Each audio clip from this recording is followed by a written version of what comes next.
Football বিশ্বকাপ cover করতে যাওয়া ব্রাজিলে। ব্রাজিল অসাধারণ, মানে ব্রাজিলের কোনো তুলনা হয় না।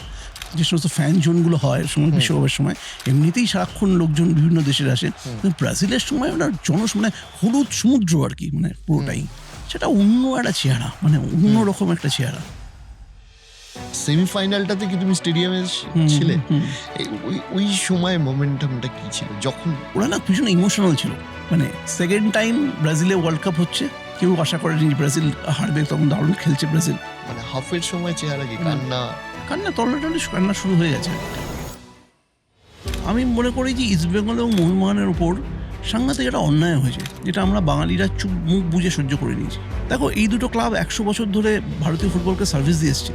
তুমি সেই টিমগুলোকে বললে একটা হঠাৎ করে তুমি একটা টুর্নামেন্ট নিয়ে এলে ISL, সেখানে বললে এই টিমগুলোকে খেলতে হলে 15 কোটি টাকা দিয়ে ফ্র্যাঞ্চাইজি ফি দিয়ে খেলতে হবে। কেন? এই টিমগুলোর তো অনেক অনেক অনেক কন্ট্রিবিউশন ছিল ইন্ডিয়ান ফুটবলে। এরকম করতে পারো না তুমি তার সঙ্গে, তুমি কেন ফ্র্যাঞ্চাইজি ফি দিয়ে খেলবে? কি হচ্ছে যে আমাদের দিয়ে হচ্ছে না আর ওরা ওই স্তরে পৌঁছে গেছে? কারণ আফ্রিকান দেশগুলো খেলছে, সিরিয়া খেলছে, আফগানিস্তান আমাদেরকে হারিয়ে দিতে পারছে। মানে শুধু কি ইনফ্রাস্ট্রাকচার, নাকি রক্তেই নেই? চিনে নেই বা ব্লাডে নেই, এটা বললে আমার মনে হয় না ঠিক হবে। তোমাকে যদি ভালো করতে হয়, তোমাকে বেটারদের সঙ্গে খেলতে হবে সবসময়, তবে তোমার খেলার স্ট্যান্ডার্ড বাড়বে। এখানে সেটা এই ট্যালেন্টরা সেটা পাচ্ছে না। আমাদের দেশে হচ্ছে ক্রিকেটের অত্যাধিক ক্রেজ, একটা ক্রিকেট অত্যাধিক, অন্য স্পোর্টসকে স্পোর্টসই মনে করে না এখানে। আরেকজনের সাথে তোমার খুব ভালো সম্পর্ক আমি দেখেছি, অরিজিৎ সিং। অরিজিতের সাথে তুমি বলছিলে যে ভাইয়ের মতন অ্যাকচুয়ালি, শুরু থেকে সম্পর্ক। হ্যাঁ, ওর ফ্যামিলি অ্যাকচুয়ালি। ওর একটা ছেলে যে নিজের শর্তে বাঁচে, জীবনযাপনটা কোথাও এমন জায়গায় নিয়ে যায়নি যেটা ওর জীবনযাত্রাটাকে বদলে দেবে। আমরা একজন মিউজিশিয়ানের জন্য এটা খুব দরকার, খুব দরকার, খুব দরকার। আমাদের মতো দেশে যদি পা মাটি থেকে উঠে যায় তাহলে খুব সমস্যা, মানুষ কানেক্ট করতে পারবে। অ্যাবসলিউটলি।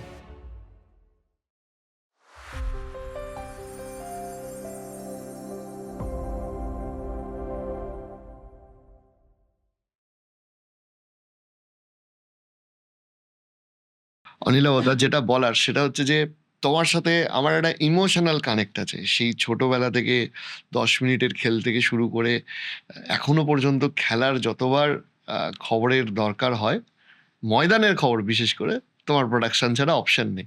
তো যাই হোক, তোমার এই খেলা বা এই এই এই এই জার্নিতে আসা কি করে? দেখো, আমি তোমার মতন হুগলি জেলার ছেলে অ্যাকচুয়ালি। আমি ব্যান্ডেলের ছেলে, ব্যান্ডেলে বড় হয়েছি। ন্যাচারালি যা হয় ওই সময়টা আমাদের, যে সময়টা বড় হওয়া বেসিক্যালি ফুটবলটা একটা মানে পার্ট অফ দ্য লাইফ ছিল। তো মানে ফুটবল ছাড়া মানে চারপাশে কি হয়, সকালবেলা যাচ্ছি, হয়তো স্কুলে যাচ্ছি, ওরা স্কুটার করে চলে গেলেন সত্যজিৎ ঘোষ, দেবানন্দপুরে থাকতেন। সুরজিৎ সেনগুপ্ত ব্যান্ডেলে থাকতেন, তার কথা শুনছি। সুরজিৎ সেনগুপ্ত ভাই খেলতে আসছেন, জনিদা বলে একজন ছিলেন। তো এখানে মাঠ ভর্তি উপচে পড়ছে মানুষ সুরজিৎ সেনগুপ্ত ভাইকে দেখার জন্য আর কি। ফুটবলের একটা আলাদা ক্রেজ ছিল পাড়ার মাঠে। Not only Mohun Bagan, east Bengal, পাড়ার ফুটবলের একটা আন্ডার হাই টুর্নামেন্ট চলছে, আমরা নিজেরাও খেলতে আরম্ভ করেছি। ফলে অ্যাকচুয়ালি ব্যান্ডেল, চুচড়ো, শ্রীরামপুর, এই সমস্ত জায়গাগুলো আর কি চন্দননগর ফুটবলের জায়গা ছিল। আমি বলি যে এইদিকে তুমি যদি ওই সময় সকালে 4:10 একটা ব্যান্ডেল লোকাল ছাড়তো হাওড়া আসার জন্য, সেটা ভর্তি, এক একটা কম্পার্টমেন্ট ভর্তি থাকতো ফুটবলার। এরকম ছিল বাংলার ফুটবলটা। বা তুমি যদি ওদিকে শ্যামনগর ধরো বা উত্তর 24 পরগনার বিভিন্ন জায়গাগুলো ধরো, খড়দা থেকে ধরো, কত ফুটবলার দিয়েছে, কী সব প্লেয়ার দিয়েছে, পরিমল দে, সুব্রত ভট্টাচার্য, মনোরঞ্জন ভট্টাচার্য, মানে শেষ করতে পারবে না। সনদ শেঠ, মানে শেষ নেই আর কি। মানে তুমি শুধু উত্তর 24 পরগনার যদি তুমি টিম করো, একটা ইন্ডিয়া টিম হয়ে যাবে অ্যাকচুয়ালি। তো বাঙালির ফুটবল ছিল আর কি। তো সব খেলার সেরা বাঙালি, এক্স্যাক্টলি। তো ফুটবলের সঙ্গে একটা যোগাযোগ ছিল আমার, মানে নিজেও খেলতাম। তারপরে সাংবাদিকতা আসার সময় মানে যা হয় আর কি, যে সাংবাদিকতা কে করে আমি জানি না, মানে সাংবাদিক হবো বলে কেউ সাংবাদিক তো হয় না, অনেক কিছু ভাবতে ভাবতে হঠাৎ করে সাংবাদিক হয়ে যায় আর কি। তো আমরা তো মানে কি বলবো, ওই ইউনিভার্সিটিতে পড়ে সাংবাদিক নই, আমরা কাজ করতে করতে সাংবাদিক, প্র্যাকটিক্যাল লাইফে আর কি। তো সেরকমভাবেই আর কি কোনো একটা সময় কোনো লেখাপত্র জমা দেওয়া, লিখতাম, ছোটোবেলা থেকে লিখতাম। বিভিন্ন সায়েন্স ক্লাব বলো বা বিভিন্ন কালচারাল অর্গানাইজেশনগুলো বলো, সেখানে যে সমস্ত পত্রিকা হতো, কলেজের পত্রিকা হতো। আমি শ্রীরামপুর কলেজে, বলে রাখি, আমি শ্রীরামপুর কলেজের স্টুডেন্ট, তোমার শহরের স্টুডেন্ট। তো সেখানে লেখালেখি হতো, ওয়াল ম্যাগাজিন করতাম আমরা। তো সেখান থেকে লেখালেখির পর্বটা ছিল, মনে হলো যে সাংবাদিকতা করা যেতে পারে। আমি তখন ফ্রিল্যান্স করতাম, তখন সাপ্তাহিক বর্তমানে লিখতাম, ওভারল্যান্ড বলে একটা ম্যাগাজিন ছিল, ওখানে স্পোর্টসের পাতায় লিখতাম। পরবর্তীকালে একটা সময়ের সংবাদ প্রতিদিন তখন শুরু হচ্ছে, সেখানে লিখছিলাম। পরবর্তীকালে আমার অনার্স শেষ হওয়ার পর তখন আমি আজকালে ফ্রিল্যান্স করা শুরু করি। তখন সেবারেও বিশ্বকাপ, এরকম এই সামনেই বিশ্বকাপ, সেবারেও অ্যাকচুয়ালি আমেরিকাতে বিশ্বকাপ 94। আচ্ছা 94 তখন আজকালে তখন কিছু ট্রেনিং জার্নালিস্ট চাই আর কি, মানে ডেস্কের কাজের জন্য, সান্ধ্য আজকালের জন্য। তো আমি ওই গিয়ে একজন নিয়ে গেলেন, সরোজা। তখন হ্যাঁ সান্ধ্য পত্রিকা বেরোতো তখন, বিকেলের প্রতিদিন ওইদিকে সান্ধ্য আজকাল। তো সরোজা নিয়ে গেছিলেন, আনন্দবাজার বোধহয় একটাই এডিশন বেরোতো, আনন্দবাজার বেরোতো না, আনন্দবাজার সকালেই বেরোতো। সান্ধ্য আজকালটা কলকাতা শহরতলিতে খুব ফেমাস ছিল। যখন হাওড়া থেকে ফিরতাম আমরা ধরো ব্যান্ডেলে, তখন বা নস্টালজিক হয়ে যাচ্ছি এগুলো ভাবলে। তো ওই সাবওয়ের নিচে সব বসে থাকতো, মনে আছে ভেন্ডারটা। তো যাই হোক, সেখান থেকেই আর কি সাংবাদিকতা আসা। আজকালে গিয়ে পরীক্ষা দিলাম কিছু কপি দিল সার্ভিং করার জন্য, সেগুলো মনে হলো বোধহয় ভালো লাগলো, বললো লেখো। এবারে খেলা পত্রিকায় এবং আজকালে ফ্রিল্যান্স শুরু হলো। তখন আমাদের সিস্টেম ছিল হচ্ছে ওই একটা কপি লিখলে একটা ছোটো, মানে ওই আজকালের ডোরিকটা খুব, তোমার মনে আছে কিনা, ছোটো ছোটো কপিগুলো ছিল না, ডোরিক খুব পপুলার ছিল। ওই রকম ডোরিক লিখলে 10 টাকা পেতাম, একটা ছোটো কপি লিখলে 50 টাকা, একটু বড় কপি লিখলে 100 টাকা, খেলায় লিখলে 100 টাকা, এরকমভাবে হয়ে যেত মাসের শেষে। আজকাল একটা সময় খেলার খবরের জন্য বিখ্যাত ছিল, সবাই খুলতো প্রথমে, আছে 8-এর পাতাটা খুলেই পেছনের পাতাটা চলে যেতাম। আজকালে সেরকম ছিল, অসাধারণ একটা স্পোর্টস টিম ছিল। স্কুল লাইফ, কলেজ লাইফে তখন ইন্ডিয়ান ফুটবলের মানে তখন একটা চূড়ান্ত লেভেল এবং একটা টিম হিসেবে কি সাংঘাতিক টিম, মানে যেরকম আমার মনে আছে, মানে আমরা যখন মাঠে যেতাম, ধরো মানে ধরো কোনো একটা বড় ম্যাচ, আমরা যখন বাড়ি অফিস থেকে বেরোচ্ছি, আমাদেরও যেন বড় ম্যাচ হচ্ছে আর কি। কালকে আমার জীবনে প্রথম ম্যাচ হচ্ছে তোমার, তখন বেটো এসেছিল, সুব্রত ভট্টাচার্য কোচ, যেটায় বেটোর জামা ধরে টেনে ইস্ট বেঙ্গল ডিফেন্ডার দুয়ার বেটো এলো, যেটা জামা ধরে টানলো, বেটোর জামা ছিঁড়ে গেল। আর সম্ভবত রজত ঘোষ দস্তিদার ওই ম্যাচটা রেড কার্ড দেখেছিল তোমার ডিলে করার জন্য, এবং প্রবাবলি মোহনবাগান টাই ব্রেকারে জিতেছিল এই ম্যাচটা। তার আগে সব ম্যাচ মোহনবাগান হারছিল ইস্ট বেঙ্গলের এগেইনস্টে। খুব খারাপ সময় গেছিল, মানে ইলেকশন হবে না, ক্লাবটা তখন টুটু মঞ্জনরা বেরিয়ে গেছে, বলরাম চৌধুরী চালাচ্ছেন। তার মাঝখানেও মোহনবাগান একটা চ্যাম্পিয়ন হয়েছিল আইএফএ শিল্ড। হ্যাঁ, সেবারে একটা মনে আছে, একটা প্লেয়ার এসেছিল, কোথা থেকে এসেছিল মনে নেই আমার, রড্রিগো বলে একটা প্লেয়ার এসেছিল, 2টো গোল করলো রড্রিগো, হাইতি থেকে এসেছিল, এখনো মনে আছে আমার। বলটা রিসিভ করে অমলত্ব করছিল, হ্যাঁ অসাধারণ করছিল। ওটা একটা এরা ছিল, মানে নস্টালজিয়া এবং এরা ছিল। এখন ব্যাপারটা অন্যরকম হয়ে গেছে। তোমার আমি সামনেই ওয়ার্ল্ড কাপটা নিয়ে আসছি, মানে আমার মনে হয় যে তোমার বইটাও দেখছিলাম, মানে অনিলাভদার দুটো দুর্ধর্ষ বই রয়েছে, একটা পেট প্রমোশন না, নিজে বইটার ফ্যান হয়ে গেছি, ব্রাজিল থেকে বলছি, আমি ব্রাজিল দিয়েই শুরু করবো। পেট প্রমোশন না, এটা ইমোশনাল প্রমোশন, মানে ফুটবল বিশ্বকাপ কভার করতে যাওয়া ব্রাজিলে, বনাম ফুটবল বিশ্বকাপ কভার করতে যাওয়া অন্যান্য দেশে, মানে এই একটা ফুটবলিং নেশন আর বাকি যেগুলো কর্পোরেট নেশন কিন্তু ওয়ার্ল্ড কাপ হচ্ছে, ফারাকটা কিরকম পড়লো তোমার চোখে? ফারাক বলতে দেখো, মানে ব্রাজিল অসাধারণ, মানে ব্রাজিলের কোনো তুলনা হয় না ফুটবল, মানে ওটা মানে সারা জীবনের স্মৃতিতে, মানে লাইফে আমরা বেঁচে থাকি তো অ্যাকচুয়ালি এটা সব কিছু মোমেন্টস নিয়ে বেঁচে থাকি। মানে আমি যদি মানে স্মৃতিচারণ করতে শুরু করি, ব্রাজিলে একটা বড় পার্ট থেকে যাবে আর কি। অ্যাকচুয়ালি ব্রাজিল থেকে যাবে, পাকিস্তান থেকে যাবে, পাকিস্তানের ক্রিকেট কভার করতে যাওয়া, 2008 বোধহয় না, 2004 আর 2006, যেটা সৌরভ গাঙ্গুলি ক্যাপ্টেন, রাহুল দ্রাবিড় ক্যাপ্টেন। মানে ফার্স্ট এডটা তো এক্সেলেন্ট ছিল, যেটা তিনটু ইন্ডিয়া জিতলো, ইনজামুল হকের পরপর ইনিংস ছিল। যাই হোক, ব্রাজিল থেকে সরে যাচ্ছি, ওটা পরে আসছি আবার। ব্রাজিলে বেসিক্যালি কি হয়, ব্রাজিলে ওই মানে একটা কথা আছে না, যে আমেরিকান আর্মিতে একটা কথা আছে যে তুমি যদি কোনো গতিশীল বস্তুকে দেখো, স্যালুট করো, সেটা যদি মানে ছোট হয় পা দিয়ে সরিয়ে দাও, হ্যাঁ, আর বড় হলে রং করে দাও। আর মানে পেলে বলেছিলেন আমাদের দেশে হচ্ছে যে কোনো গতিশীল ব্যবস্থা হলে শর্ট মারো, ফুটবল খেলো, আরো ছোট যদি হয় সেটাকে নিয়ে ফুটবল খেলো, বড় হলে সেটাকে ছোট করে নিয়ে ফুটবল খেলো, মানে এরকম একটা দেশ আর কি। হ্যাঁ, সেখানকার সব কিছুই, মানে আমি বলছি যে ধরো আমি কথা বলছি, রিওতে 4টে ফুটবল ক্লাব আছে, ফ্লুমিনেস, ভাস্কো, ফ্ল্যামিঙ্গো, বোটাফোগো, এই 4টে টিয়ারে। এই ফ্ল্যামিঙ্গো হচ্ছে জিকোর ক্লাব, বোটাফোগো হচ্ছে গ্যারিঞ্চার ক্লাব। এই দুটো তুমি ওইখানে গিয়ে দেখবে, মেট্রোতে উঠলে দেখবে দুটো নামের স্টেশন, দুটো ক্লাবের নামে দুটো স্টেশন রয়েছে মেট্রোর, ঠিক আছে? মানে ওরা একদম মানে বেসিক্যালি ফুটবলে বাঁচে। মানে একটা দেশ ধরো, মানে গোটা দেশে ব্রাজিলের ফুটবলার বলতেই এমন একটা, তো মানে ওই জাপানের সুমো, কুস্তিগির, তিব্বতের লামা, এরকম এমন ব্রাজিলের ফুটবলার, তাই তো? এরকমভাবে বলি, মানে একটা বই আছে যে football is a way of life, ওদের একটা বই আছে, ঠিক আছে? সেখানে বলছে যে মানে কোন কোন দেশে না মানে ফুটবলার ওদেরকে পেয়েছে। হ্যাঁ, ফিজি আইল্যান্ড, সেখানে গিয়ে ফুটবলার পাওয়া যাচ্ছে, মানে বলছে মাছ ধরে আর ফুটবল খেলে। কারণ কি হচ্ছে, মানে একটা দেশের হচ্ছে যে ধরো একটা আমি গেছিলাম ধরো, আমি অনেকগুলো জায়গায় গেছিলাম ব্রাজিলে, আমি পুরো ঘুরে বেরিয়েছি আর কি, মানে নর্থ সাউথ ব্রাজিলটা আমি ঘুরে বেরিয়েছি। ওখানে মানে বিশ্বকাপের আগে প্রায় দিন 7 আগে চলে গেছিলাম। তোমার তো অলরেডি কানেকশন ছিলই। হ্যাঁ, এবার তো ফুটবলাররাও ছিল, ব্যারেটো আছে, ডগলাস ছিল, ছিল, যাই হোক। মানে কিন্তু আমি প্রথমবার গেলাম হচ্ছে, প্রথমেই চলে যাই হচ্ছে স্যান্টোসে। আচ্ছা, স্যান্টোসে পেলের ক্লাব, ওখানে পেলেকে কি যেভাবে রাখা হয়েছে, এখনো বাঁচিয়ে রাখা হয়েছে, চিন্তা করা যায় না আর কি। তখন পেলে বেঁচে আছেন 2014-তে। পেলেতে ওর ওখানে যে ক্লাবটা, সেখানে ওই যে ওদের যে প্র্যাকটিস এরিয়াটা, ওই প্র্যাকটিস এরিয়াটা পেলের নামে, এবং চারিদিকে পেলের ছবি টবি দিয়ে প্র্যাকটিস এরিয়াটা তৈরি হয়। তারপর হচ্ছে ওখানে হাই পারফরমেন্স সেন্টার থেকে আরম্ভ করে এভরিথিং, মানে একটা স্যান্টোসের মতন ক্লাব। ধরো স্যান্টোস তো ঠিক আছে, ন্যাশনাল লিগ খেলে, ওদের ন্যাশনাল লিগটা হয়, সেখানে খেলে ডিফারেন্টলি, কিন্তু তবুও একটা শহরের ক্লাব, স্যান্টোসের মতন একটা ক্লাব। এবারে হচ্ছে ওখানে মিউজিয়াম যেটা রয়েছে, সেখানে পেলের যাবতীয় কিছু সেখানে রাখা আছে। স্যান্টোস এমনি শহর হিসেবে কিরকম, মানে কত বড়? ছোট্ট শহর, সমুদ্রের ধারে, অ্যাটলান্টিক্সের ধারে, ছোট্ট শহর। এবং আমি পেলের কথা বলছিলাম না, যে ওখানে একটা রিও থেকে কতক্ষণ? রিও থেকে মানে সাও পৌলোর কাছে। তুমি কি স্যান্টোসেই নেমেছিলে? না, আমি একটা শহরে নেমেছিলাম, শহরটার নাম আমি ভুলে গেছিলাম। আমি নেমেছিলাম সাও পাওলো থেকে এসেছিলাম স্যান্টোসে। By car? বাস। রোড কেমন ওখানে? খুব সুন্দর। ওদের তো অ্যাকচুয়ালি ট্রেন নেই বেসিক্যালি, ওদের সিস্টেমের মধ্যে ট্রেনটা নেই, ট্রেনটা বন্ধ হয়ে গেছে। আগে একটা সময় ছিল, আচ্ছা, এখন পুরো ট্রেন পুরোটাই বাই রোড, ঠিক আছে? আচ্ছা, পুরোটাই আমাদের পুরো যাতায়াতটা করতে হয়েছিল বাই রোডে।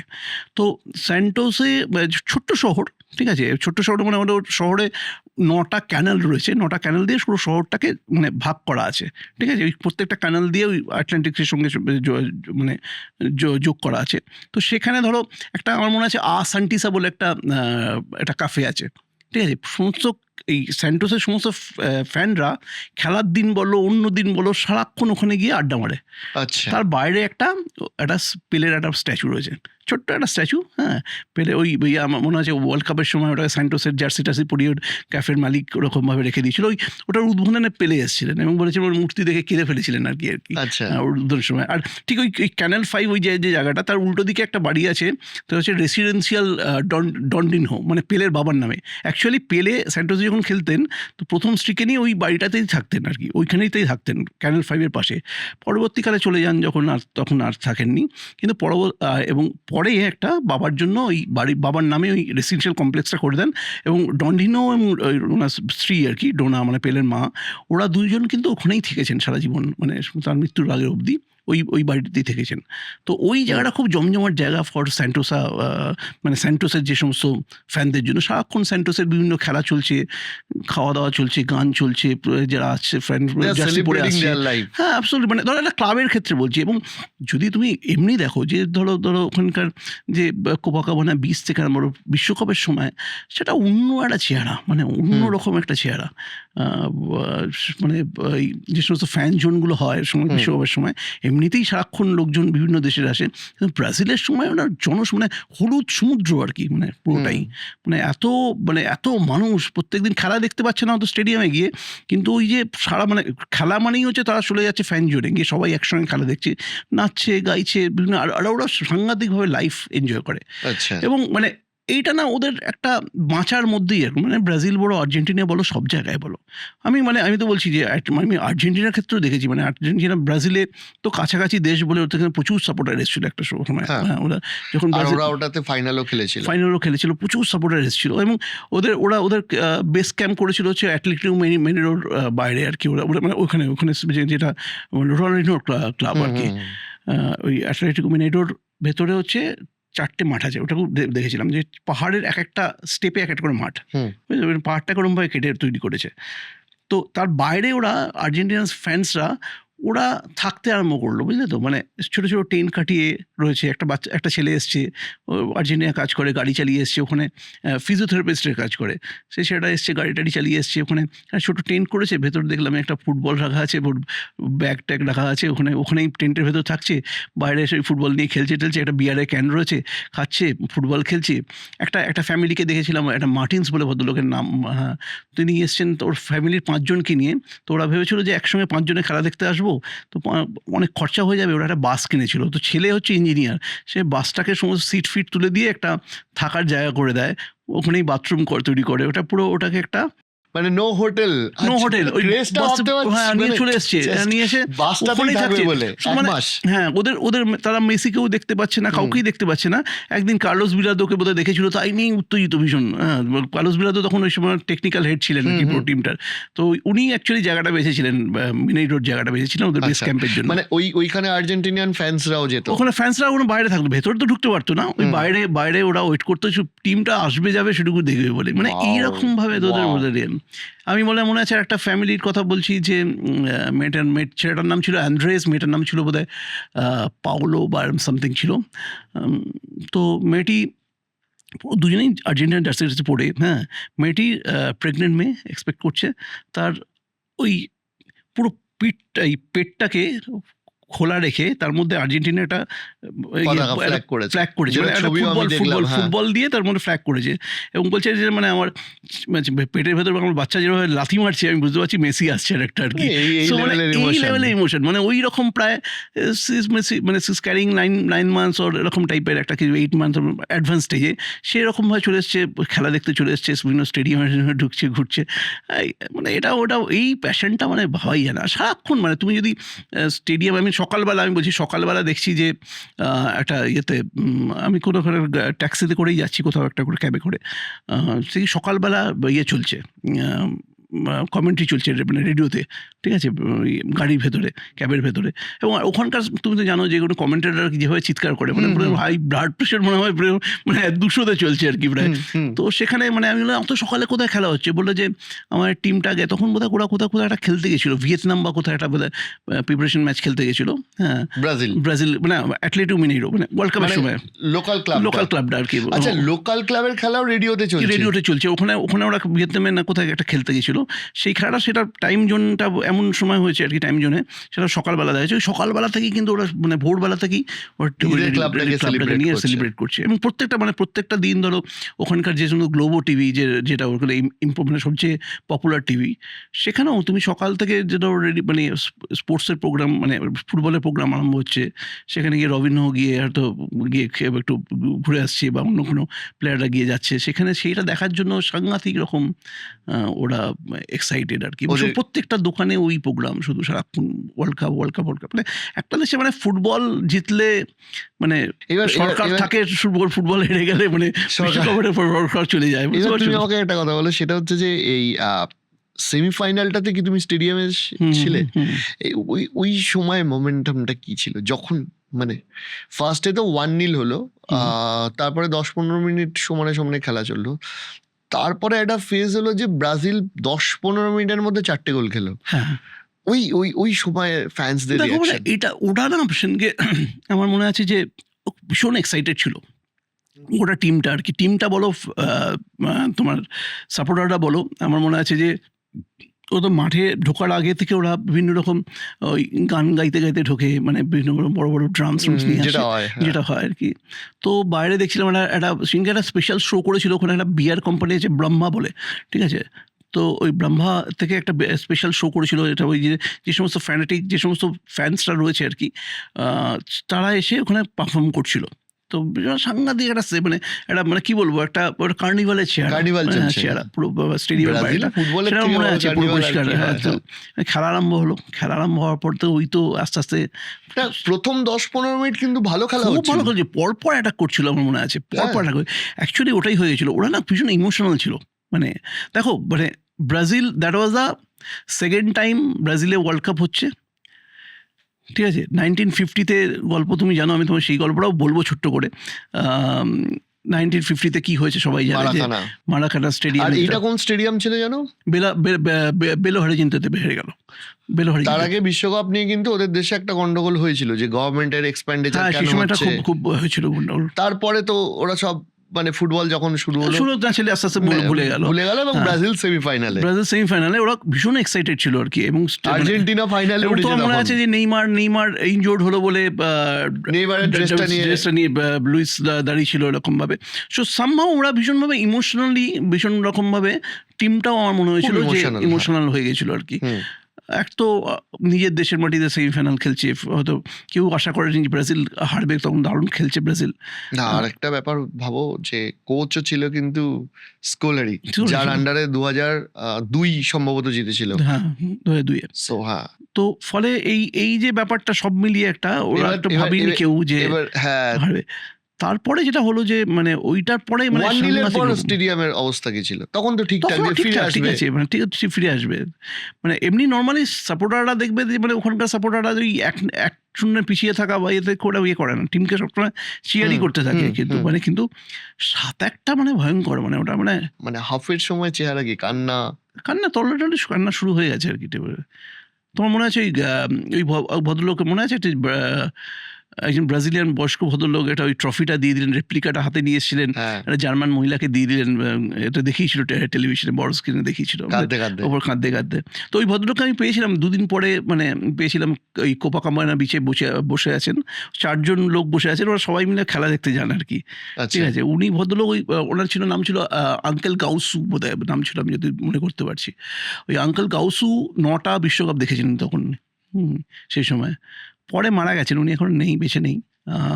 এবং তার সঙ্গে আরও 3জন ছিল যারা মোটামুটি কেউ 10টা, কেউ পুরো ওই 4জন মিলে আমাকে বলেছিল আমরা টোটাল সব মিলে 35টা বিশ্বকাপ দেখেছি আর কি, তো যোগ করলে আর কি। তো এরকম আর কি। তো ওই ভদ্রলোকের সঙ্গে আলাপ হয়েছিল পরে, এবং সবাই এসে ছবি তুলতে চাইছিল, যেহেতু ওই ছবিটা খুব পপুলার হয়ে যায় আর কি, গোটা বিশ্বে ছড়িয়ে পড়ে, সবাই এসে ওর সঙ্গে সেলফি তুলছিল। তো ভদ্রলোক মনের দুঃখ ছিলেন, কিন্তু ওই সেলফি তুলছিলেন সবার সঙ্গে। তো আমার সঙ্গে অনেকক্ষণ কথা হয়েছিল, আমার মনে আছে খুব কি বলছেন? বিষয়ে। তো ওই ব্যাপারটা হচ্ছে মানে মেনে নেওয়াটা খুব কঠিন ওদের জন্য হ্যাঁ, ছিল আর কি। 7-1 এবং লোকজন ওই ফ্রেডের কুশপুত্তলিকা নিয়ে ঘুরে বেড়াচ্ছে সেই সময়, মনে আছে আমার। হ্যাঁ। ভবঘুরে লোক, সেও একটা ফ্রেডের কুশপুত্তলিকা নিয়ে ঘুরে বেড়াচ্ছে। তো ওটা ওই রকম আর কি। অ্যাকচুয়ালি আমি যেটা বলতে চাইছিলাম যে বেসিক্যালি কি হয় যে এত ইমোশনাল একটা জাতি, মানে ফুটবলের সঙ্গেই ইমোশনটা জড়িয়ে থাকে, আবেগটা জড়িয়ে থাকে। ধরো এই বারবোজা নাসিমেন্টো, যিনি আর কি ব্রাজিলের গোলকিপার ছিলেন, 1950-এ গোলকিপার ছিলেন। তো বারবোজা নাসিমেন্টোর ক্ষেত্রে কি হয়েছিল, যখন ওর 1-1 ছিল ম্যাচের রেজাল্ট, উনি একটা গোল খেয়ে যান। ঠিক আছে, ওনার বলা হয়েছিল যিনি নিজের পজিশনে ছিলেন না, দ্যাট ওয়াজ হিজ, মানে একটাই দোষ ছিল আর কি। তারপরে ওনাকে প্রায় 50 বছর একদম নির্বাসনে পাঠিয়ে দেওয়া হয়েছিল। না, তার আগে মানে এটা বোধহয় 51 1950 বিশ্বকাপের মারাকানা স্টেডিয়ামের ফাইনাল, মারাকানা স্টেডিয়ামের ফাইনাল, ব্রাজিল সবাই জেনে নিয়েছে ব্রাজিল জিতছে, ব্রাজিল ড্র করলে চ্যাম্পিয়ন, আর উরুগুয়েকে জিততেই হবে। মারাকানাতে বোধহয় 1,50,000-এর উপর বেশি লোক ছিল সবসময়, সেই সময় সবচেয়ে বেশি লোক হয়েছিল। তো ওই সময়টা যে ওই ভদ্রলোককে অ্যাকচুয়ালি একদম মানে তারপরের 50 বছর ধরো প্রায়, উনি মারা গেছিলেন কবে, 2007-8-এ মারা গেছিলেন বোধহয়। তো ওই সময়টার মধ্যে মানে ওনাকে সবচেয়ে বেশি সহ্য করতে হয়েছিল বেসিক্যালি। কারণ হচ্ছে যে একবার নাকি শুনেছি যে উনি ব্রাজিলিয়ান প্র্যাকটিসে গেছিলেন, একদম মানে ও ব্রাজিলিয়ান প্রেসিডেন্ট সঙ্গে সঙ্গে লোক পাঠিয়ে ওনাকে বার করে দেয় মাঠ থেকে। ঠিক আছে, কোনো শপিং মলে গেছেন, এক ভদ্রমহিলা দেখে তার বাচ্চাকে দেখি বলছে এই দেখো এই লোকটা হচ্ছে তোমার, যার জন্য ব্রাজিলকে একদিন সবচেয়ে দুঃখের দিন দেখতে হয়েছিল। বলেছে মানে যখন মারাকানা স্টেডিয়ামের ওই কাঠের গোলপোস্টটাকে রিপ্লেস করা হচ্ছে, ওই কাঠের টুকরোগুলো ওনার বাড়িতে পার্সেল করে পাঠানো হয়েছিল।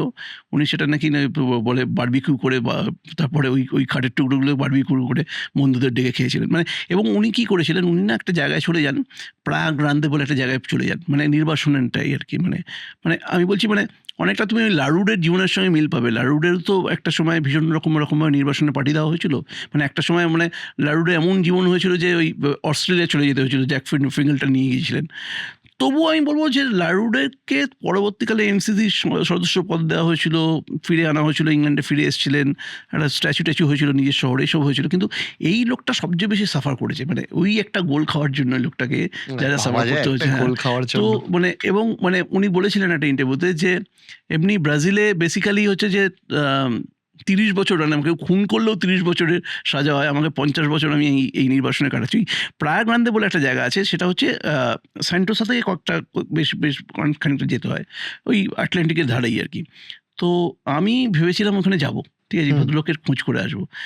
এবং আমি যাই, ওখানে গিয়ে আমার একটা ইনফরমেশন ছিল, ওখানে উনি একটা ওই সমুদ্রের ধারেই একটা কিয়ক্স, একটা ইয়ে ছিল, ওটা ক্যাফে চালাতেন উনি, সেটা গিয়ে আমি খুঁজে বার করি, সেটা হচ্ছে কিয়ক্স নাম্বার 79 ছিল ওইটা, ঠিক আছে। 79-এ গিয়ে যখন খোঁজ করি, যে মানে যারা মালিক ছিলেন তারা এখন মালিক, বললো যে ওনার স্ত্রী অনেক আগে মারা গেছেন, কোনো ছেলে মেয়েও ছিল না, ফলে ওনার কিছু নেই ওখানে আর কি, ঠিক আছে।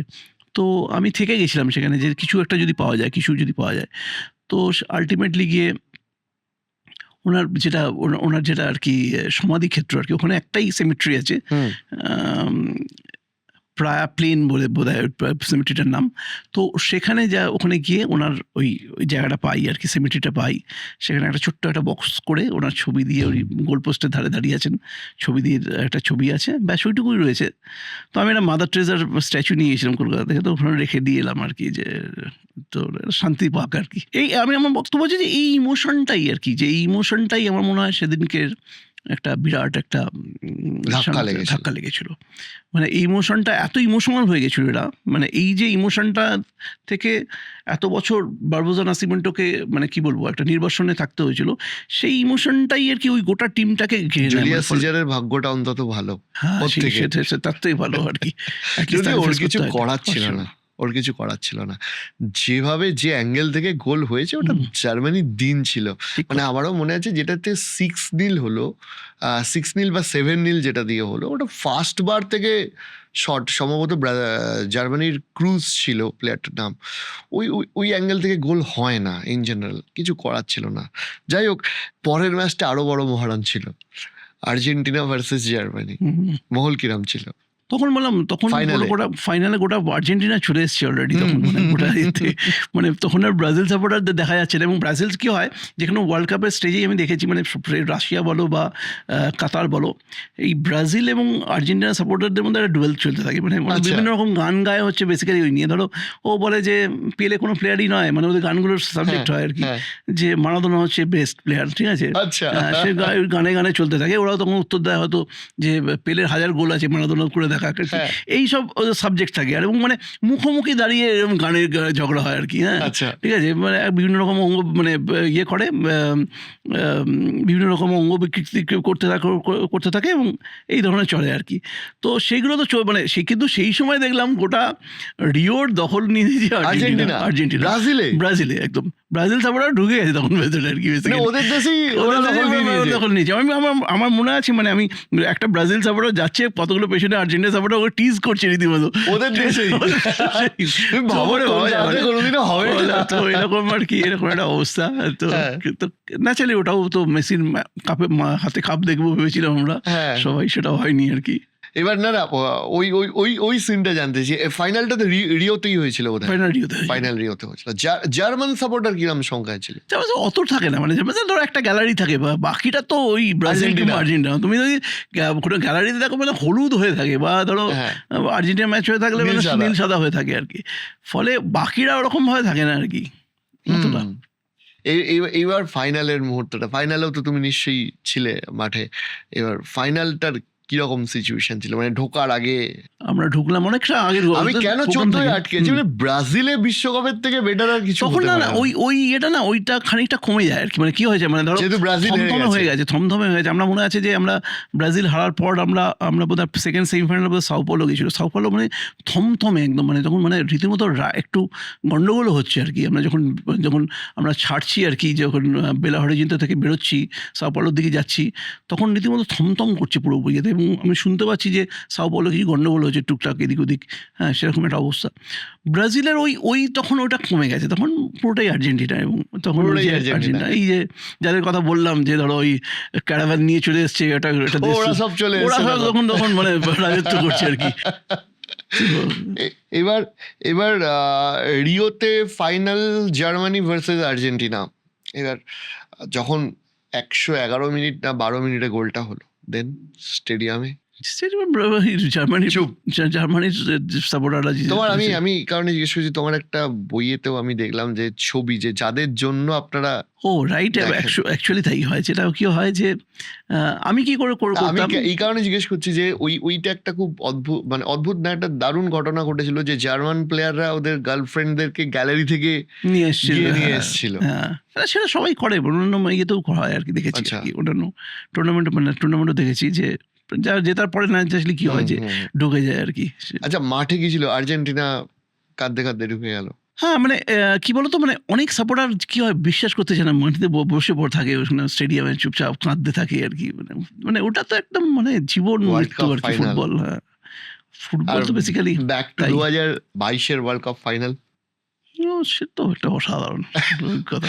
আমার আফসোস হচ্ছে আমার ওটাই যাওয়ার কথা ছিল। ওরকম একটা ম্যাচ, পৃথিবীর শ্রেষ্ঠ ম্যাচ। মাঠ থেকে কিরকম লেগেছে? অসাধারণ, মানে গায়ে কাঁটা দেওয়ার মতো ওই ম্যাচটা আর কি।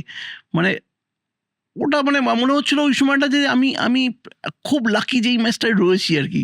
পৃথিবীর কত মানুষ তো দেখতে পাইনি আর কি ওরকম একটা পৃথিবীর সেরা ম্যাচ ফিল করতে পারা যায়। আমি মানে আমার মনে আছে যে ছোটবেলায় খুব মানে যখন খেলাধুলো নিজেরা করতাম তখন ওই একটা ম্যাচ হয়েছিল, তুমি দেখেছিলে কিনা জানি না, ফ্রান্স ভার্সেস পশ্চিম জার্মানির একটা ম্যাচ ছিল। আচ্ছা, না আমি সেটা না মানে আমরাও পরে ভিডিওতেই দেখেছি, এটা হচ্ছে 82-তে সেমিফাইনাল বা কিছু, ঠিক আছে।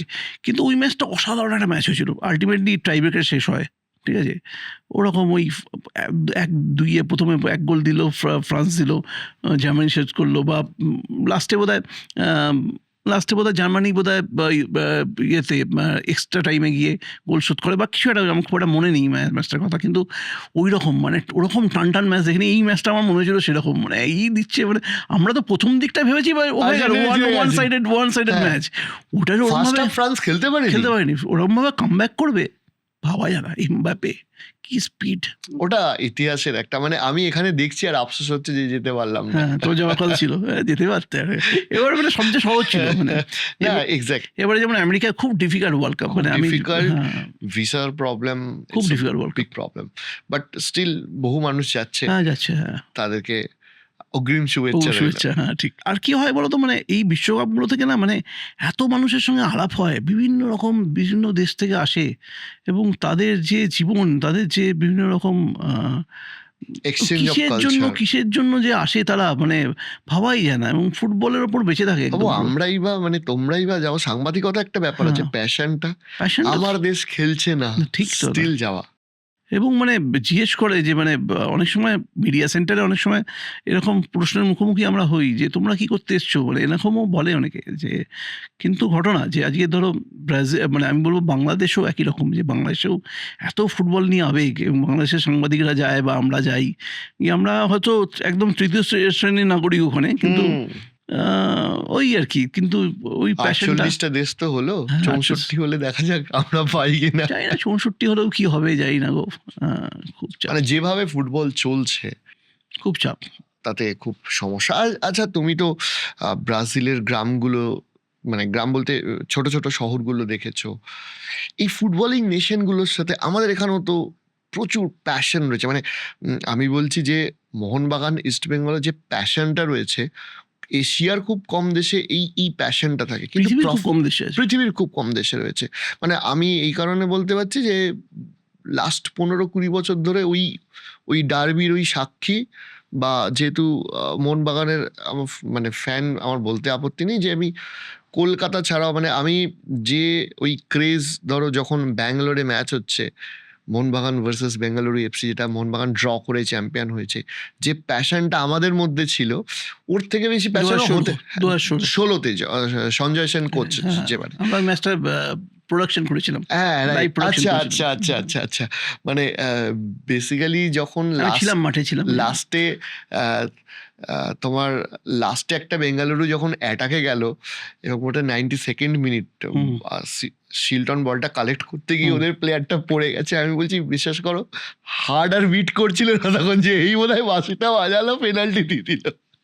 সো হোয়াট এভার, ব্যাটারটা হচ্ছে যে মানে কি হচ্ছে যে আমাদের দিয়ে হচ্ছে না আর ওরা ওই স্তরে পৌঁছে গেছে। কারণ ফুটবল তো পিছিয়ে পড়া মানুষের খেলা, গরিবের খেলা, আফ্রিকান দেশগুলো খেলছে, সিরিয়া খেলছে, আফগানিস্তান আমাদেরকে হারিয়ে দিতে পারছে। মানে শুধু কি ইনফ্রাস্ট্রাকচার নাকি রক্তেই নেই আমাদের? না গো, রক্ত আছে আমার মনে হয়। দেখো এবছর কাতারে একটা ছেলে খেলবে, ইন্ডিয়ান ছেলে, কাতার হুম। ওয়ার্ল্ড কাপ টিমে, হুম, যে মানে অ্যাকচুয়ালি অস্ট্রেলিয়াতেও একজন আছে। হ্যাঁ, তো তাহলে তার মানে রক্ত নেই আমি বলবো না। মানে কাতারের যে ছেলেটা খেলছে প্রায় 19-20 বছরের ছেলে, সে বিশ্বকাপ দলে খেলছে, কেরালিয়ান ছেলে, হুম, ঠিক আছে, একদম ইন্ডিয়ান ছেলে, যে যার বাবা মা হয়তো ওখানে গিয়ে শিফট করেছিল এবং মানে সেখান থেকে খেলতে আরম্ভ করেছে। প্রচুর আমরা ইপিএলে একটা সময় দেখেছি যে মানে ভারতীয় বংশোদ্ভূত ছেলেমেয়েরা খেলছে, মানে ধরো এই হরপাল সিং বা ওই মাইকেল চোপড়া, এরকম মাইকেল চোপড়া, চোপড়াদের দেখেছি, এরা হাইয়েস্ট লেভেলে খেলেছে। সমীর নাসিরি ফ্রান্সে সমীর খেলেছে। নাসির খেলেছে ফ্রান্স। তো সামহাও মানে জিনে নেই বা ব্লাডে নেই, এটা বললে আমার মনে হয় না ঠিক হবে। যেটা হয়েছে কি, আমার আমার মনে আছে, আমার একটা কিথ হুবার বলে এক ভদ্রলোক এসেছিলেন, উনি হচ্ছেন এএফসির গ্রাসরুট ডেভেলপমেন্টের, উনি একটা সময় টেকনিক্যাল ডিরেক্টর ছিলেন, ঠিক আছে। আমি ওই এটিকের সঙ্গে যখন ছিলাম, আমি অ্যাথলেটিক ডি 14 কলকাতার 2014-তে, হ্যাঁ, তখন ওকে রিলায়েন্স নিয়ে এসেছিল, রিলায়েন্সের যে গ্রাসরুট প্রোগ্রামটা তার হেড হিসেবে। তো আমরা এখানে কলকাতায় একবার মিটিং করেছিলাম, তো আমি একবার জিজ্ঞেস করেছিলাম ওনাকে যে তোমার কি মনে হয় যে আমাদের এখানে, আমার মনে হয় ট্যালেন্ট ওয়াইজ আমরা খুব একটা পিছিয়ে নেই। কারণ হচ্ছে আমার ফুটবলের যে অভিজ্ঞতা, আমি যতদূর দেখেছি যে যখন টাটা ফুটবল একাডেমিতে আমার অনেক বন্ধুবান্ধব ছিল, চন্দন বা গৌতম ঘোষ, এরা সব আমাদের ওই এলাকারই ছেলে, চুচোর ছেলে, আমার বন্ধুবান্ধব সব ছিল। ওরা যখন টাটা ফুটবল একাডেমি খেলেছে, বা পরবর্তীকালে যখন এই মেয়র্স কাপ নিয়ে জয়ন্ত সেন টেনরা যেত, এরা মেয়র্স কাপ জিতে আসতো, মেয়র্স কাপ টিম নিয়ে যেত, গথিয়া কাপ, ডানা কাপ, লন্ডন ফুটবল ফেস্টিভ্যাল, সমস্ত জায়গা থেকে চ্যাম্পিয়ন হয়ে ফিরতো, ঠিক আছে। জুনিয়র লেভেলে যে কোনো টিম গিয়ে দেখো, আজকে এই আমাদের এই যে ভদ্রলোকের টিমটা, পাঞ্জাবের টিমটা গিয়ে লিভারপুলের একাডেমিকে গিয়ে হারিয়ে আসছে। ওটা ছেড়ে দাও দাদা, এই স্কালোনি কোচ আর্জেন্টিনা আন্ডার 23 কে ইন্ডিয়া 2-1 হারিয়েছে। স্কালোনি কোচ, এই স্কালোনি কোচ অ্যাবসলিউটলি তাই, আমার মনে ছিল না, রাইট। আর্জেন্টিনাকে হারিয়েছে। হারিয়েছে। এটা মানে বিশাল সুদূর ভবিষ্যৎ, মানে আগে নয়, হয়তো 5-7 বছর আগেই তুমি হারিয়েছে। যদি পুরোনো ইয়েও দেখো, যে মানে আর্জেন্টিনার কথা ফ্রান্সের সাথে বলো, ড্র ধরো, করেছে। আমি বলছি যে ধরো, আমার কথা বলছি যে ধরো, যেটা নেহেরু কাপে আর্জেন্টিনা এগেনস্টে যে ম্যাচটা ইন্ডিয়া খেলেছিল সে সময়, যেমন 1-0 বিদেশ বোস, হেরেছিল যেটা। মনোরঞ্জন ভট্টাচার্য, এই এরা খেলেছিল যখন, যে ম্যাচটা 1 গোলে হেরেছিল, লাস্টের গোলটা গাড়ে যে গোলে হেরেছিল। কিন্তু ইভেন পেলের যখন কসমস এসেছিল, হ্যাঁ, আমাকে তখন তো ঠিক আছে, কসমস তখন অনেকটাই আমি বলবো যে মানে যে টিমটা এসেছিল, অনেকেই হয়তো সেই টিমের অলরেডি খেলাধুলো ছেড়ে দিয়েছেন, পেলের পিকে নেই বা ইয়ে নেই, কিন্তু সেটা একটা এক্সিবিশন ম্যাচ। কিন্তু এটা তো কম্পিটিটিভ ম্যাচ, ওরকমভাবে 89 মিনিট প্রায় অবধি আটকে রেখে তারপরে খেলেছে। তার মানে কোথাও একটা ওই কম্পিটিটিভ ফুটবল, আর ওই টিমটাই গিয়ে 86-এ ওয়ার্ল্ড কাপ জিতলো মারাদোনার সঙ্গে, যে টিমটা এখানে এসেছিল, বুরুজুকা থেকে আরম্ভ করে এভরিওয়ান, পম্পিদো, বুরুচাগারা, সবাই। তো আমার মনে হয় যে ওইটা সমস্যা নয়, কিন্তু যেটা, হ্যাঁ, যেটা পিটুয়ার বলেছিলেন আমাকে, যেটা উনি বলেছিলেন যে দেখো তোমাদের কি হয়, যে ট্যালেন্ট পুলটা আছে সেটাকে নিয়ে তুমি টিম তৈরি করছো, এবারে গিয়ে ও কি করছে, হয়তো অন্য একটা টিমের সঙ্গে খেলছে, 5 গোল 6 গোল 7 গোলের সঙ্গে জিতছে, ফলে ওরা না এই কম্পিটিটিভ ফুটবলটা ওরা পাচ্ছে না। মানে যে ট্যালেন্টগুলো আছে, ট্যালেন্টটা এত কম, যেহেতু কোয়ান্টিটিটা কম, ফলে ট্যালেন্টের পুলটাও কম, কোয়ালিটিটাও কম, আচ্ছা, ঠিক আছে। এর ফলে ওরা না কম্পিটিটিভ ফুটবল, ধরো একটা তুমি ধরো আজকে টাটা ফুটবল একাডেমি করলো, যে বাছাই করে নিয়ে এলো বিভিন্ন জায়গাতে ছেলেদের, এই টিমটা থেকে তুমি যখন প্র্যাকটিস করে খেলতে পাঠাও, ওরা জিতবে হয়তো 5 গোল 6 গোল করে, বিভিন্ন হারাবে। আচ্ছা, ফলে ওই ছোটবেলা Standard of থেকে football স্ট্যান্ডার্ড টা কম। ফুটবলটা নেই। এই টিমটাকেই যদি তুমি রেখে দাও, ধরো ইউরোপে বা কোনো একটা টিমের কোথাও রেখে দাও, ওরা ওই ছোটোবেলা থেকে যে কম্পিটিশনটা পাবে কম্পিটিটলি সবসময়, ওটা ওদেরকে অনেক ডেভেলপ করবে। তোমাকে দেখো ভালো হতে গেলে বেটারদের সঙ্গে তোমায় খেলতেই হবে। এই কদিন আগে সৌরভ গাঙ্গুলির একটা পডকাস্টে দেখছিলাম, ঠিক একই কথা বলেছে, তোমাকে যদি ভালো করতে হয়, তোমাকে বেটারদের সঙ্গে খেলতে হবে সবসময়, তবে তোমার খেলার স্ট্যান্ডার্ড বাড়বে।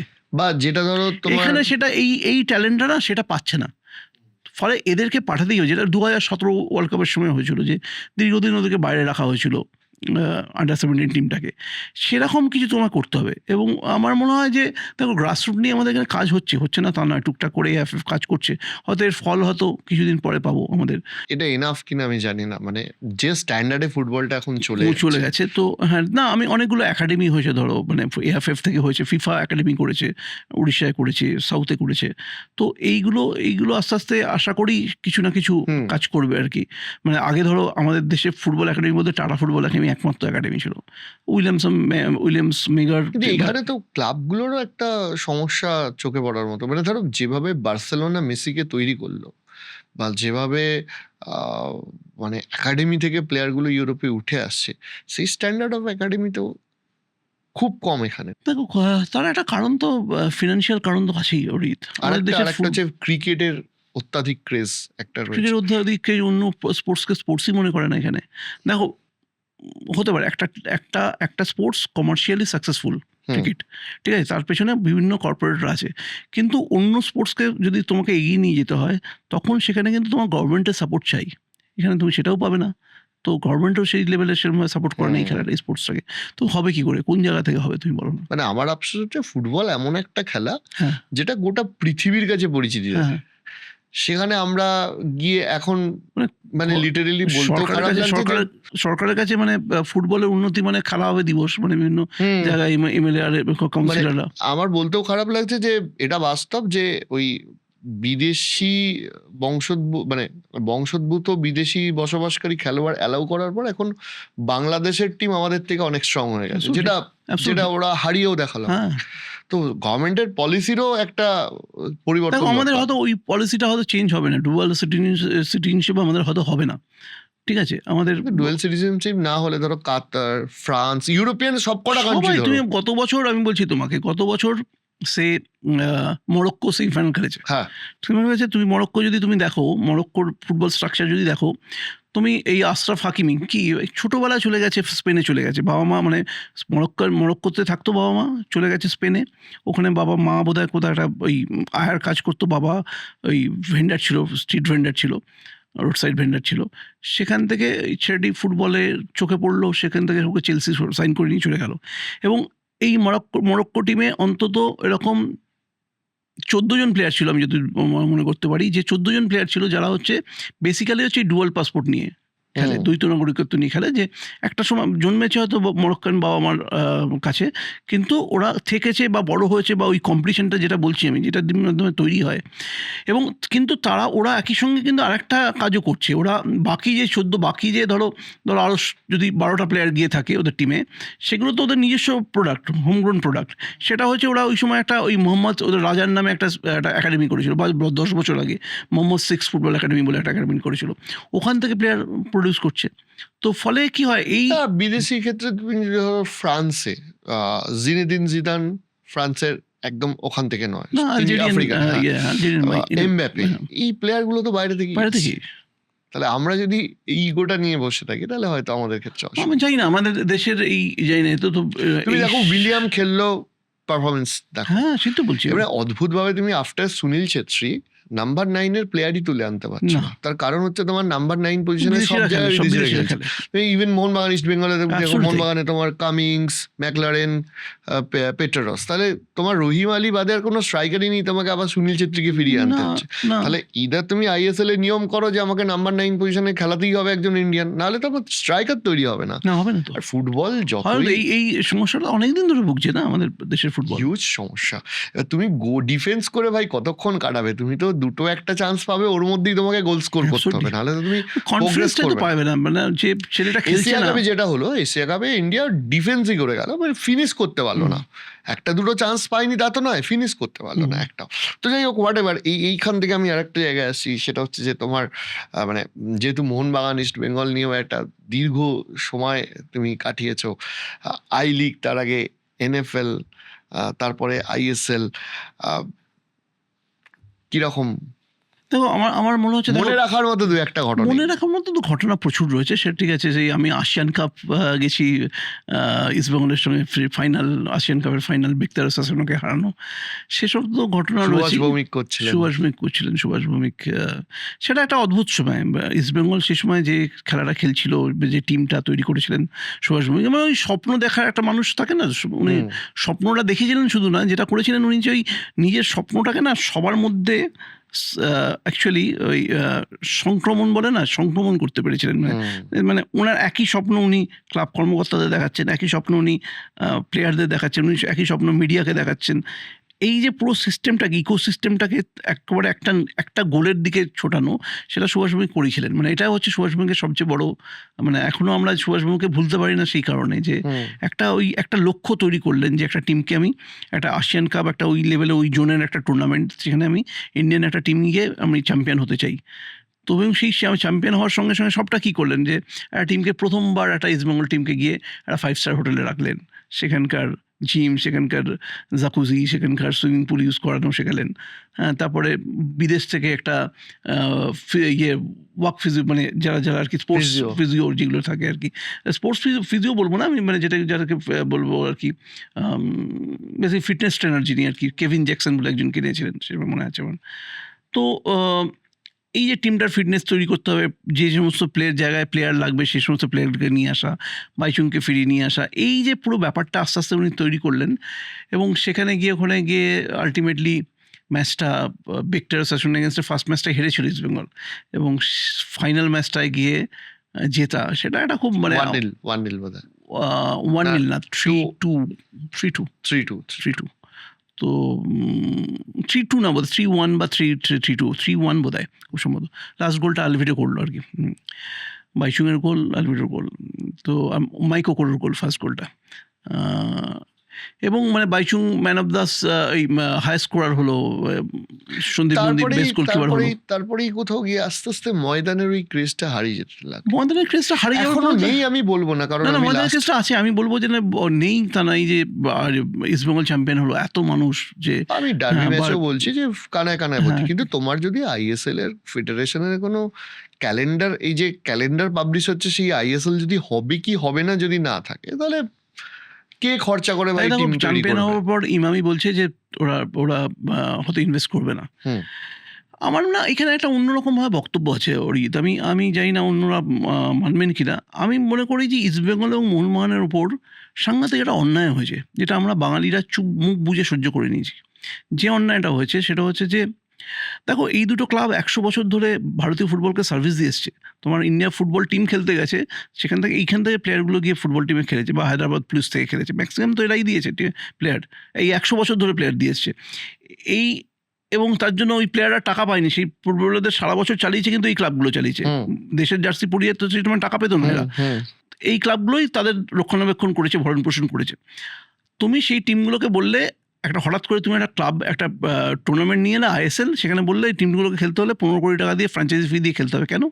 এই টিমগুলো 100 বছর ধরে চালাতে গিয়ে বহু মানুষের বাড়ির বউদের গয়না বিক্রি করে, বন্ধক দিয়ে ক্লাব চালিয়েছে বেশ কিছু, একটা লেগাসি আছে। ভারতীয় ফুটবলে তুমি মোহনবাগান আর ইস্টবেঙ্গলকে বাদ দিয়ে দাও, আর কিছু থাকবে না। তো তুমি সেই টিমগুলোকে রাখলে হচ্ছে, তুমি নতুন ভুঁইফোর কতগুলো টিম, হ্যাঁ, মানে জাস্ট ফ্র্যাঞ্চাইজি টিম সবে শুরু হচ্ছে, তাদের সঙ্গে তুমি এক জায়গায় ফেলে দিলে। এবং এক জায়গায় ফেলে কি করলে, তোমাকে 15 কোটি টাকা দিয়ে তৈরি করতে হবে। তোমার দেশের ফুটবলে এমন একটা দেশের ফুটবল তুমি চালাও, যে এটা আমি রিলায়েন্সের কথা বলবো বেসিক্যালি, তারাই তো এই লিগটা নিয়ে এসেছিলো। এমন একটা দেশের ফুটবল তুমি চালাতে এসছো, সেই দেশের ফুটবলের টেলিকাস্ট রাইট নেওয়ার জন্য কোনো টেলিভিশন কোম্পানি পর্যন্ত উৎসাহী নয়। ঠিক আছে, তোমাকে যখন কোম্পানি ফর্মেশন করতে হলো, স্টার স্পোর্টসের সঙ্গে গিয়ে কোম্পানি ফর্মেশন করতে হলো, যেখানে যারা কোনো টাকা দেবে না। আজকে আইপিএল এত বড় কেন? বিকজ টেলিকাস্ট রাইটটা এত বড়, টেলিকাস্ট রাইট থেকে 50,000 কোটি টাকা পায়, সেখান থেকে প্রত্যেকটা ফ্র্যাঞ্চাইজি তারা আর্ন করে। তো তোমার এখানে এমন একটা লিগ তুমি চালাচ্ছ, যেখানে যে দেশের ফুটবলের কোনো টেকার নেই, কোনো একটা না আছে স্পন্সর আছে, না আছে একটা টেলিভিশন কোম্পানি, যে টেলিভিশন কোম্পানি নিতে চায় না, সেরকম একটা লিগে তুমি ক্লাবগুলোর মাথায় তুমি 60, 70, 80 কোটি টাকা চাপিয়ে দিলে। ঠিক ঠিক আছে, 15 কোটি টাকা দিয়ে, এবং বেশ কিছু টিম আমি বলবো, মানে আমি মোহনবাগানের কথাও বলবো, যে যেভাবে একটা প্রত্যেকটা জিনিসের তো একটা ROI থাকে, রিটার্ন অন ইনভেস্টমেন্ট থাকে। তো তুমি যদি না দেখো, ধর আজকে ইমামি যে কথাটা বলছে যে আমরা যে এত টাকা খরচ করছি, আমাদের কোনো ROI নেই, কোনো না আছে কোনো স্পন্সর, না আছে টেলিভিশন, কোন টেলিভিশনে দেখাবে বোঝা যায় না, মানে সেরকম বড় চ্যানেলে দেখায় না, তো কেন থাকবে?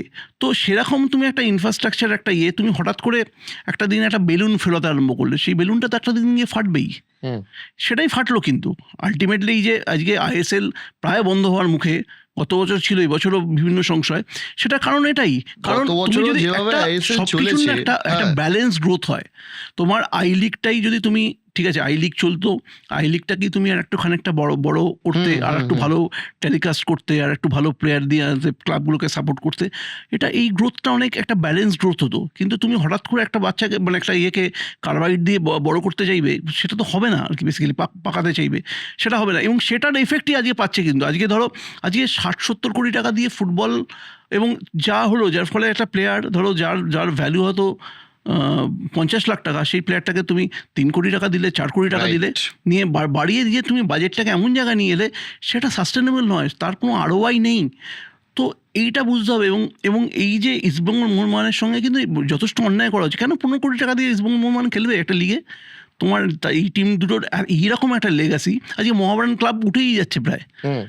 হ্যাঁ, তো কেন হবে সেটা? এই টিমগুলোর তো অনেক অনেক অনেক কন্ট্রিবিউশন ছিল ইন্ডিয়ান ফুটবলে। এরকম করতে পারো না তুমি তার সঙ্গে? তুমি কেন ফ্র্যাঞ্চাইজি ফ্রি দিয়ে খেলবে? বেসিক্যালি তাই। এবং পৃথিবীর কোনো দেশে এরকম এটা হয় না। ফ্র্যাঞ্চাইজি ফ্রি দিয়ে খেলবে কেন? এটা কিরম বলো তো, মানে এটা হচ্ছে দেখে টোকার মতো। সে আমরা ছোটবেলাটা জোক পড়তাম যে শাহজাহান যুদ্ধে ভাঙিয়া পড়িতেন না, পিছনের ছেলেটা দেখে ঢুকেছে, লিখেছে শাহজাহান যুদ্ধে জাঙ্গিয়া পড়িতেন না। বস, তোমার যেখানে ক্রিকেটে, যেখানে ইন্টারন্যাশনাল ম্যাচ মেন ফোকাসে, যেখানে কোনো লিগ মানে নেই, সেখানে যে ফরম্যাটে 2 মাসে IPL হয়, ফুটবল যেটা ক্লাব বেসড খেলা, যেখানে ইন্টারন্যাশনাল উইন্ডো তোমার মাত্র 2 বার খোলে, একবার জানুয়ারিতে আর একবার তোমার এই মে-জুন মাস করে, সেইটাকে তুমি IPL এর দেখে কপি করে হঠাৎ করে করবো বলে চলে এলে, এটা তো হতে পারে না। এবং এখানে রিলায়েন্স তো ঠিক আছে, বাট আমার তো কোথাও গিয়ে মনে হয় AIFF এর ডিসক্রেডিটটা অনেক বেশি করে আছে, যারা ফুটবলটা ঠিক করে রান করাতে পারছে না। আজকে 140 কোটির দেশের র্যাঙ্ক 140-এর নিচে, গোটা পৃথিবীর লজ্জার। এশিয়া কাপে ইন্ডিয়া কোয়ালিফাই, এবছর এশিয়া কাপে পর্যন্ত কোয়ালিফাই করতে পারলো না, এর থেকে খারাপ আর কি হতে পারে? তুমি বলছিলে না যে এবছর দেশ বেড়েছে, 48টা দেশ এসেছে। আমি জানি না কবে সেটা, মানে আমাদের জীবদ্দশায় কোয়ালিফাই করতে, মানে আমি বলছি আমাদের জীবদ্দশা হবে কিনা জানি না, যে স্বপ্নটা দেখেছিলাম, মানে আমাদের আনন্দবাজার জার্নালিস্ট ছিলেন। হতে পারে, যদি যেভাবে উড়িষ্যার যিনি মুখ্যমন্ত্রী ছিলেন হকিকে যেভাবে সাপোর্ট করেছিলেন নবীন পট্টনায়ক, ওরম যদি 1-2 জন ফিগার পাওয়া যায় যিনি ফুটবলকে সাপোর্ট করবেন, তাহলে হয়তো হতে পারে। ফুটবলকে সাপোর্ট করতে এসেছে নবীন পট্টনায়কের চেয়ে বড়, মানে রিলায়েন্স আর কি। হ্যাঁ, তো ভুল কিছু মানুষের পরামর্শ, নিশ্চয়ই একটা ভালো নিয়ে এসেছিলেন, ইন্টেনশন নিয়ে এসেছিলেন। ইন্টেনশন ওয়াজ গুড, এবং ISL এর পর অর্গানাইজ বেটার হয়েছে, কিন্তু সেইখানে ফেডারেশনের দায়িত্ব ছিল যে ফুটবলটা কিভাবে পরিচালিত হবে সেটাকে সঠিকভাবে, মানে সঠিক পন্থাটা দেখানো। প্রবলেম হয় কি জানো তো, আমার মনে হয় যে প্রবলেম যেটা হয় যে এই যে ক্লাবগুলোও যেভাবে চালায়, বা ফেডারেশনের ক্ষেত্রে এই যে এন্টিটিগুলো, মানে কর্পোরেট এন্টিটিগুলো না, এই ক্লাবগুলো, এই লেগাসি ক্লাবগুলোকে বা লেগাসি অর্গানাইজেশনগুলোকে একদম দূরে রাখে। ওদের হঠাৎ করে কি মনে হয় জানি না, ওরা মনে করে হয়তো সভ্যতা এরা শুধু চুরি করে, বেসিক্যালি তার না। এদের কিন্তু একটা 50 বছরের একটা বা 100 বছরের একটা এক্সপিরিয়েন্সও কিন্তু এদের সঙ্গে থাকে। তুমি বলো একটা কথা, তুমি যে ব্রাজিলে গেলে, ব্রাজিলে যে একটা ফুটবলিং নেশন, ওটা তো ওই মাঠের 11 জনকে নিয়ে না, গোটা এন্টায়ার নেশন। তাহলে তোমার যদি একটা ফুটবল লিগ হয়, যে ফুটবল লিগে যদি মোহনবাগান ইস্ট বেঙ্গলের যে হাজার হাজার সমর্থক, তুমিও দেখেছো, আমিও দেখেছি, যে কোথা থেকে সারা রাত জার্নি করে তারা খেলা দেখতে আসছে, গোটা বছর ধরে টাকা জমাচ্ছে একটা 500 টাকা দিয়ে টিকিট কিনবো বলে। ওটাই তো হবে, ওটাই তো ফুটবল। এটা তো ক্রিকেটের মতো ফ্র্যাঞ্চাইজি লিগ হতে পারে না যে কলকাতা 6 মারছে তখন আমি চিৎকার করছি আনন্দে, আর রাজস্থান 6 মারছে তখন আমি চিৎকার করছি। এখানে তো অন্য এই আবেগটা অন্য এটা আবেগ। আলাদা আবেগ। যেখানে আমি দেখেছি যে মানে আমার এখনো মনে আছে যে মোহনবাগান উড়িষ্যাতে একটা ফেডারেশন কাপ হয়েছিল, যেখানে ওই জনশতাব্দী করে ইস্টবেঙ্গল প্লেয়াররা সকালবেলা ফিরতে গিয়ে একটা বিতর্ক হয়েছিল। ওই জনশতাব্দীতে আমিও ছিলাম ওদের সাথে। তো যাই হোক, হোয়াট এভার। তারপরে মোহনবাগান ফাইনাল খেলেছিল ব্যাঙ্গালোরের সাথে এবং মোহনবাগান ম্যাচটা হেরে যায় 2-0। আমি মোহনবাগান সাপোর্টারকে ওই গ্যালারিতে অসুস্থ হতে দেখেছি ওই ম্যাচটা হারার জন্য। এটাই তো আবেগ। আরে দুদিন আগে ইস্টবেঙ্গল চ্যাম্পিয়ন হওয়ার পর দেখলাম একটা একটা একটা ভিডিও খুব ভাইরাল হলো না, বয়স্ক ভদ্রলোক খুব কাঁদছেন, হ্যাঁ, প্রচন্ড রকম কাঁদছেন এবং বলছে যে আমার পাড়ায় এতদিন ধরে আমাকে অত্যন্ত অত্যাচার করা হয়েছে। তো আমি পাঠিয়েছিলাম ভদ্রলোকের ফোন নাম্বার জোগাড় করে, আমি আমার একটি মেয়েকে পাঠিয়েছিলাম, অফিসের একটি মেয়েকে। তো উনি মানে ভাবা যায় না ওই আবেগ, মানে উনি নাকি মানে বাড়িতে এরকম অবস্থা, মানে ওনাকে যদি ওর বৌদি বোধ হয় মোহনবাগান সাপোর্টার, সে যদি জামা দেয় সে পড়ে না আর কি, মানে যদি বৌদি মানে মোহনবাগান কোনোদিন জিতলে চিংড়ি মাছ হলে উনি খান না আর কি, এরকম ব্যাপার আর কি। মানে এটাই ইমোশন মানে সাংঘাতিক, কোথাও গিয়ে সেটা নষ্ট হচ্ছে। তো মানে আমি সেই বলছি যে এটা দেখো, আমি বলছি যে এটা না, এই যে ধরো এই কর্পোরেট যে ক্লাবগুলো, মানে কর্পোরেট এন্টিটিগুলো যেগুলো আসছে, তাদেরকে না বিশ্বাস করতে হবে। মানে যদি তুমি আইএসএল চালাচ্ছ তুমি, তার মানে তুমি এএফএফকে একদম কমপ্লিটলি বাদ দিয়ে দিলে সিস্টেম থেকে। আমার কোথাও গিয়ে মনে হয় যে যারা ব্যবসাটা দেখছেন তারা নিশ্চয়ই দেখুন, সেটা সব থেকে বেশি গুরুত্বপূর্ণ, কিন্তু তার সাথে এদের এক্সপেরিয়েন্সটাকেও কাজে লাগানো উচিত। ফুটবলে কোথাও এটা লাগে এইটা লাগে। তুমি কিছু এজেন্টদের ধরে এখন, মানে ধরো পুরো আমাদের ফুটবল সিস্টেমটা রান করে কিছু এজেন্ট, ঠিক আছে, কোন প্লেয়ার আসবে, কি আসবে, কোন ক্লাব কি খেলবে, কোন টিম হবে, পুরো কিছু এজেন্ট মিলে দেখুন ফুটবল এজেন্ট হয়ে গেছে, তারা হচ্ছে রান করে পুরো। এরা বিভিন্ন এই কর্পোরেট ক্লাবগুলোর সঙ্গে যোগাযোগ করে, কর্পোরেট যে কোম্পানিগুলোর সঙ্গে আমাদের সঙ্গে যোগাযোগ, ওই that is the end of the story আর কি। তো ওখানেই শেষ হয়ে যায়। কিন্তু আমি বলতে চাইছি যে এইগুলোর সঙ্গে তো, এই ক্লাবগুলোর সঙ্গে তো অনেক ফুটবলার খেলে গেছে, অনেকগুলো কর্মকর্তা আছে যাদের অন্তত 20 বছর 25 বছর এক্সপিরিয়েন্স আছে, সেটাকে ফেলা যায় না। এই লেগাসিটাকে বাদ দিয়ে কিন্তু কোনোভাবে হয় না। যাই হোক, ইন্ডিয়া হয়তো বিশ্বকাপ খেলেনি, কিন্তু তা সত্ত্বেও একটা কিন্তু লেগাসি ফুটবলার আছে, সেই লোকটা। বেসিক্যালি আমি আমি আমি অনেকক্ষণ তোমার সাথে আড্ডা দিতেই আমার তোমার থেকে দুজন মানুষকে নিয়ে জানার আছে, মানে বেসিক্যালি তোমার খুব ক্লোজ তারা। একজন হচ্ছে, তুমি দীর্ঘদিন সৌরভ গাঙ্গুলির সাথে কাজ করেছো। সৌরভ গঙ্গোপাধ্যায় অনিলাভ চট্টোপাধ্যায়ের চোখে মানুষটার মধ্যে এই উচ্চতায় পৌঁছানো কি লক্ষ্য করলে তার মধ্যে? সৌরভের মানে দেখো, মানে সৌরভ কেন গ্রেট সেটা নতুন করে বলে দিতে হবে না তোর। মানে একটা তো আমি বলবো যে যেটা যখন করে সাংঘাতিকভাবে তার মনোযোগ আর কি, হ্যাঁ, মানে সেটার সেই সময় ওকে অন্য চেহারায় দেখবে আর কি। যদি কোনো কিছু ওকে দেখো যে ও ধরো, আমি বলছি দাদাগিরির সময়ের কথা বলছি। দাদাগিরির সময় প্রথমে আমি যখন ওকে রাজি করালাম যে দাদাগিরি করার জন্য, এবং জিরকে নিয়ে গেলাম ওর কাছে। কি বলেছিলে রাজি করাতে? না, অ্যাকচুয়ালি কথা হয়েছিল যখন ওই 2008-এ যখন ও নাগপুরের লাস্ট ম্যাচটা খেলছে, তো কী হতো, আমি ঘরে গিয়ে আড্ডা মারতাম আর কি। ওই তখন লাস্ট ম্যাচ খেলছে, আমরাও অনেকটা ইমোশনাল হয়ে আছি, ও নিশ্চয়ই তাই। লাস্ট ডে ওকে ক্যাপ্টেন করেছিল সেই সময়টা আর কি। নাগপুরে একটা হোটেলে ছিলাম আমরা, তো ওর ঘরে আড্ডা মারতাম। তো সে সময় একটা কথা হয়েছিল যে টেলিভিশন নিয়ে কথা হয়েছিল। তো বলেছিল আমি করতে পারি যদি কুইজ টাইপের শো। আমি ওকে প্ল্যান করেছিলাম যে এটা করো না তুমি, এটা এরকম একটা টিভি শো করার পরে। তো বলেছিল যে যদি করতে পারি, কিন্তু নাচ গান তো পারবো না, যদি কোনো একটা কুইজ টাইপের শো হয় আমি করতে পারি।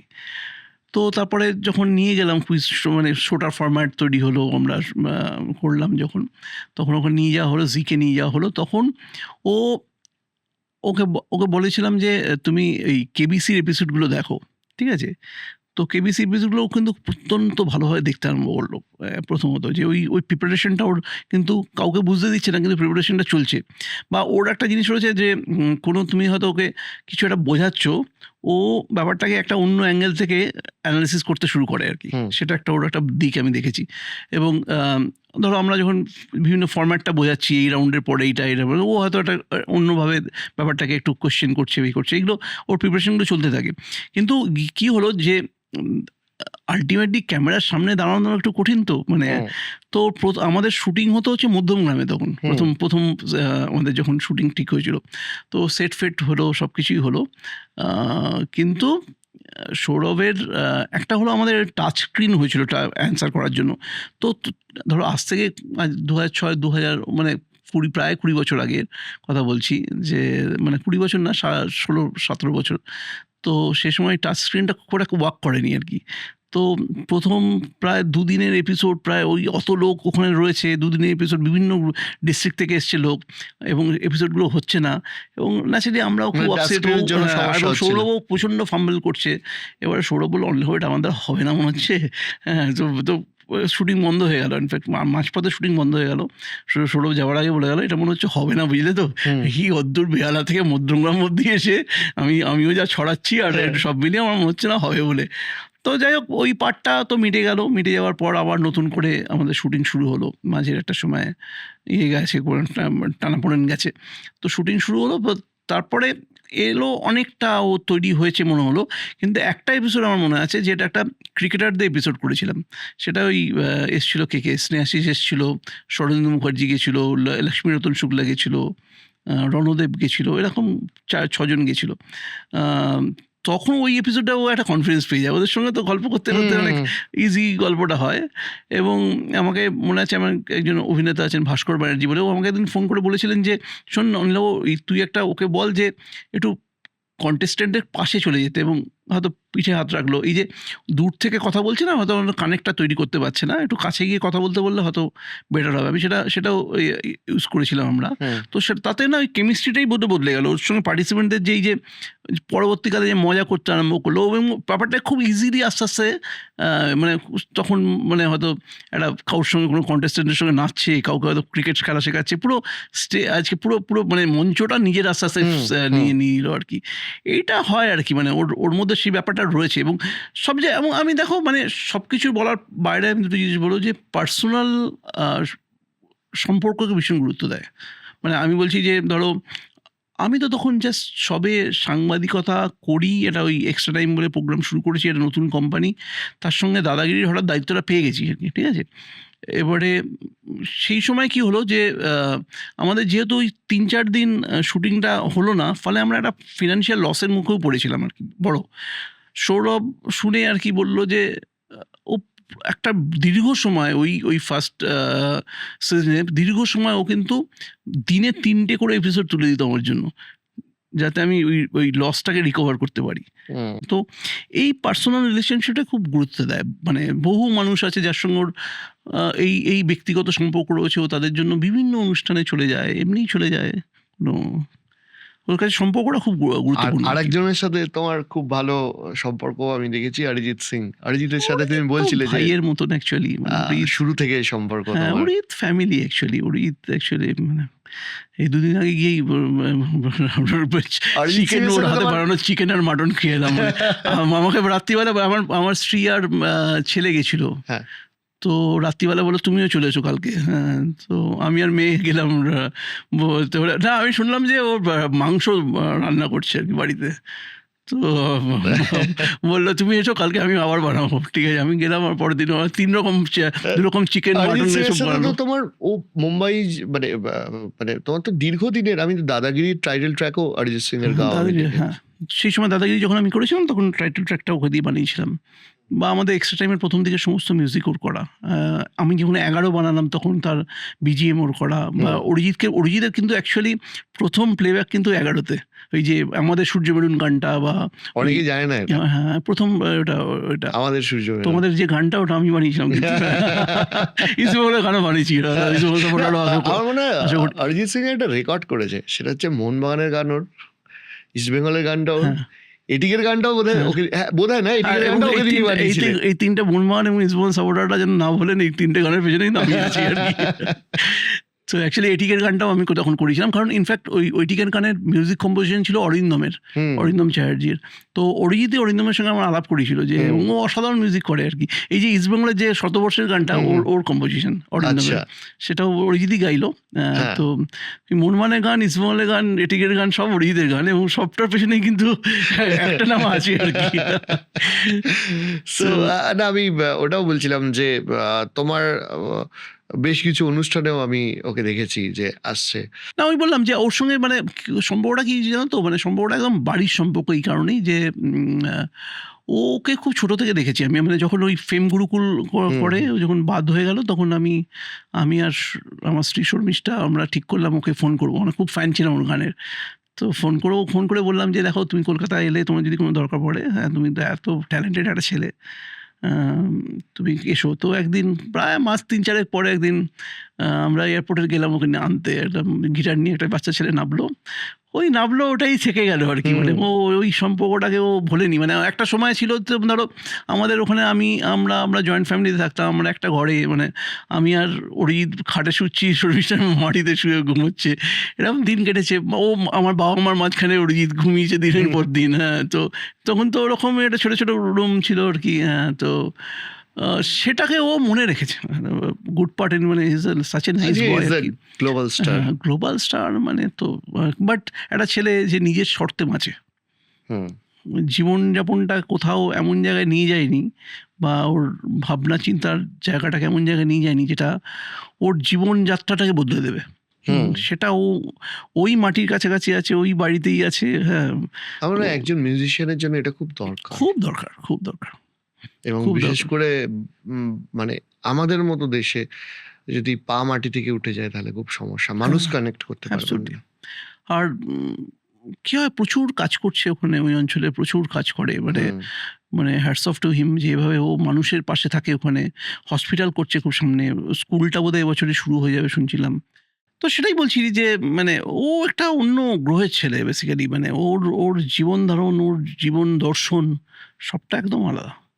যাই হোক, আমি দাদা সময়ের অভাবে হয়তো শেষ করতে হচ্ছে, কিন্তু মানে একটা হচ্ছে যে তোমার সাথে আড্ডা দিতে গেলে যেটা হয়, এক হচ্ছে আমাদের দুজনের একটা কমন সাবজেক্ট রয়েছে ফুটবল, ঠিক আছে? আর এর পরের এপিসোডগুলো তো মানে একটা এপিসোডে তো শেষ হবে না, স্বাভাবিক। আর একটা হচ্ছে যে তোমার সাথে মিশে এই যে নিজের দাদা ফিলটা, সেইটা বোধহয় আমাকে আরো বেশি কমফোর্টেবল, মানে কমফোর্ট জোনে রেখে দেয়। মানে একরকম আমিও তোমার জন্য খুব গর্বিত অ্যাকচুয়ালি। মানে যেভাবে তুমি এই এত বড় একটা ইনফ্রাস্ট্রাকচার, মানে তোমার যে সুরভারতীর যে কাজটা, তোমার এত মানুষকে তুমি একটা প্ল্যাটফর্ম দিচ্ছ, এবং পডকাস্ট তো ঠিক আছে চলবে, মানে এটা তো আনন্দের জন্য হয়। আমিও যেমন পডকাস্ট করি, অন্য কোনো কারণ নেই, যে ভালো লাগে দর্শক। হ্যাঁ, আমি মানে আমার ভালো লাগে মানে মানুষের সঙ্গে কথা বলতে আর কি। আর বেসিক্যালি কোনো মোহনবাগান ইস্ট বেঙ্গলের খবর হলে এই যে ট্রান্সফার টাইমটা আসছে, মানে আমাকে জিজ্ঞেস করে যে তুমি কিসের ফ্যান, আর্জেন্টিনা না ব্রাজিল? আমি যে বস, আমার একটাই টিম। তাতে তুমি হাসো আর আনন্দ পাও। আর আরেকটা ব্যাপার হচ্ছে যে, মানে আমার সাথে যতগুলো ছেলে আছে, মানে যারা সারাদিন আমরা আড্ডা দিই, গল্প করি, খাই দাই, ঘুরে বেড়াই, সব কটা ইস্ট বেঙ্গল, ঠিক আছে?